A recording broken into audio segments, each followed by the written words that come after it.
भुट्टो ने आईएसआई का सियासी सेल क्यों बनाया था? जनरल फैज के कोर्ट मार्शल में सबके लिए क्या सबक है? कोर्ट मार्शल का फैसला कब आएगा? मजहर अब्बास का तहलका खेज कॉलम। सीनियर सहाफी तज्जिया निगार मजहर अब्बास अपने कॉलम बाउनवान एक थे जनरल फैज हमीद में लिखते हैं कि आईएसआई के साबिक सरबराह जनरल फैज हमीद के कोर्ट मार्शल में सबके लिए सबक है, चाहे वो सियासतदान हो, वक्त के हुक्मरान या खुद मुक्तदिरा। आपका असल इम्तिहान ही उस वक्त होता है जब आपके पास ताकत भी हो और इख्तियार भी।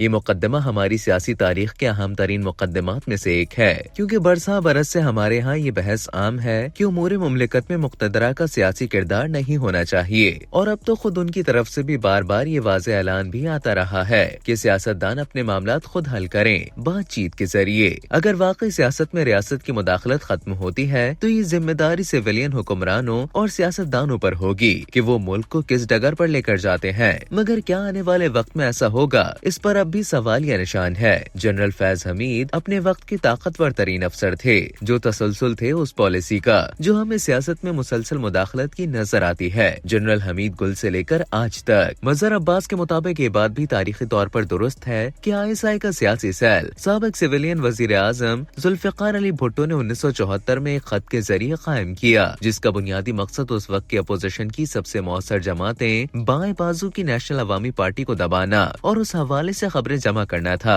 हालांकि ये काम हमेशा से इंटेलिजेंस ब्यूरो या स्पेशल ब्रांच का रहा है। सीनियर सहाफी मजीद लिखते हैं कि पाकिस्तान में बाएं बाजू की सियासत को क्रैश करने की रियासती पॉलिसी क़याम पाकिस्तान के फौरन बाद ही बना ली गई थी। और ये बात मुझे एक बार उसी पॉलिसी के अहम किरदार साबिक ब्यूरोक्रेट मरहूम रोहिदाद खान ने बताई थी कि कम्युनिस्ट पार्टी पर पाबंदी, सुर्खपोश तहरीक के खिलाफ क्रैकडाउन, जगतू फ्रंट की मशरक़ी पाकिस्तान में जीत को कबूल न करना, आजादी सहाफत पर पाबंदी, ये सब उसी सिलसिले की चंद कड़ियां हैं। खुद मुझे साबिक सूबा सरहद में इस पॉलिसी पर अमल दरामद के लिए भेजा गया था। मजहर अब्बास ने फैज हमीद के मामले पर अपना तज्जिया पेश करते हुए लिखा कि जनरल फैज हमीद के खिलाफ चार्जशीट में सबसे अहम इल्जाम सियासत में मुदाखलत का है। न सिर्फ जब वो हाजिर सर्विस थे, बल्कि रिटायरमेंट के बाद 5 साल तक सियासत में हिस्सा लेने की पाबंदी की भी खिलाफ वर्जी की। ये इल्जाम इसलिए भी सबसे अहम है कि अगर इस पॉलिसी पर आइंदा सख्ती से अमल किया जाए तो ऐन मुमकिन है आइंदा चंद साल में सियासतदान अपने तई फैसले करने की पोजीशन में हो।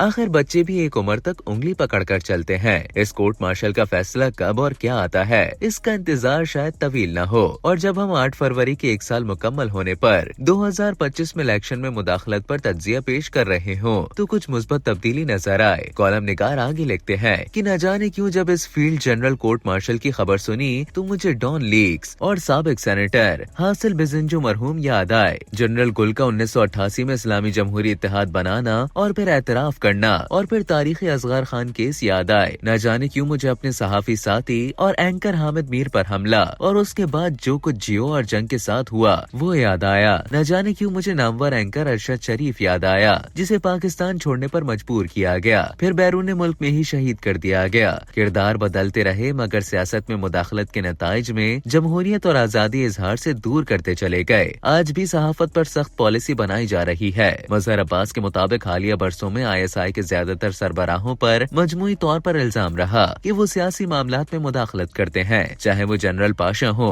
या जनरल रिजवान, जनरल नवीद मुख्तार हो या जनरल जहीरुल इस्लाम। बस अब देखना ये है कि क्या जनरल फैज हमीद के कोर्ट मार्शल के नतीजे में कोई वाज़ेह पॉलिसी भी अदम मुदाखलत की सामने आएगी या बस एक फर्द को सजा होगी। खैर अभी तो मामला ऑफिशियल सीक्रेट एक्ट और आर्मी एक्ट का है, मगर 9 मई की तफ्तीश में अगर जनरल फैज हमीद के हवाले से बात आएगी और साबिक वजीर आजम इमरान खान और जनरल फैज का किरदार सामने आता है तो मामला संजीदा भी हो सकता है। कॉलम निगार अपने तज्जिये में कहते हैं कि अब देखना है कि बात सिविल नाफरमानी पर जाती है या फिर सिविल फरमानी में बदल जाती है। ताहम सानिया डी चौक पर कई सहाफी और यूट्यूबर के खिलाफ कार्रवाई जारी है। मुस्लिम लीग नून की पिछली हुकूमत के दौर में लाया हुआ पैका 2016 का काला कानून अब भी बदतरीन शक्ल में लाया जा रहा है। गौर करें तो ये उसी का तसलसल है जो तहरीक इंसाफ के दौर में वजीर इत्तलात फवाद चौधरी लागू करने वाले थे। अब ये ताज मौजूदा वजीर अता तारड़ पहनने जा रहे हैं। मजहर अब्बास मजीद लिखते हैं कि जिस तरह जनरल जहीर जियो और जंग को निशाने इबरत बनाने का इरादा रखते थे हामिद मीर के हमले के बाद, उसी तरह फैज हमीद डॉन अखबार के साथ डॉन लीक्स की बात करना चाहते थे।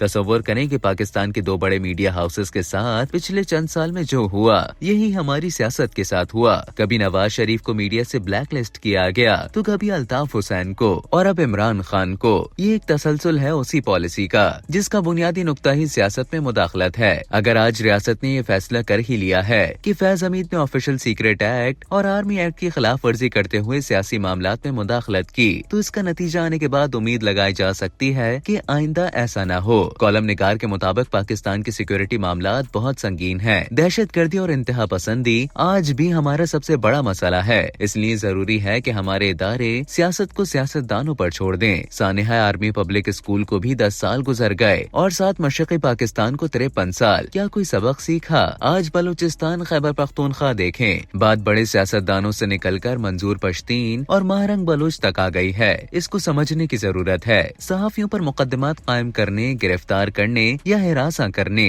और मजीद कवानीन से कुछ हासिल नहीं होगा। फैज हमीद और उन जैसे बहुत से साबिक अफसरान, हुकूमतों और रियासत ने अपने तय करके देख लिया जिन पर पाबंदी लगी। जेरे उताब आए वो सहाफी भी आज मौजूद हैं, अखबारात भी और चैनल भी जो उनको निशान इबरत बनाना चाहते थे, वो आज कोर्ट मार्शल का सामना कर रहे हैं और हम मीडिया वाले ये कह रहे हैं कि उनको अपने दिफा का पूरा हक मिलना चाहिए। बस यही फर्क है इनमें और उन सहाफियों में जो कल भी और आज भी जमहूरियत और एक गैर जानिबदार और आजाद मीडिया की बात करते हैं, जिससे हर हुक्मरान नाराज और अपोजिशन खुश नजर आती है। मगर कल जब वो हुकूमत में आते हैं तो वही करते हैं जो हुक्मरान हमेशा करते हैं, यानी मीडिया पर पाबंदी। मजहर अब्बास कॉलम के आखिरी हिस्से में लिखते हैं कि आज जनरल फैज हमीद को कोर्ट मार्शल के कटहरे में खड़ा देखकर मुझे अपने जामिया कराची के दोस्त हासिल बिजंजो की वो सेनेट की तारीखी तकरीर और मुझसे गुफ्तगू बहुत याद आ रही है, जब उसे वाज़ेह अक्सरियत के बावजूद चेयरमैन सेनेट नहीं बनने दिया गया और मोहतरम सादिक संजरानी फैजियाब हुए। मुझे शिकस्त सेनेटरों के हाथों नहीं हुई बल्कि जनरल फैज के हाथों हुई। अब पता नहीं जनरल फैज ये एतराफ करेंगे या नहीं, और वो भी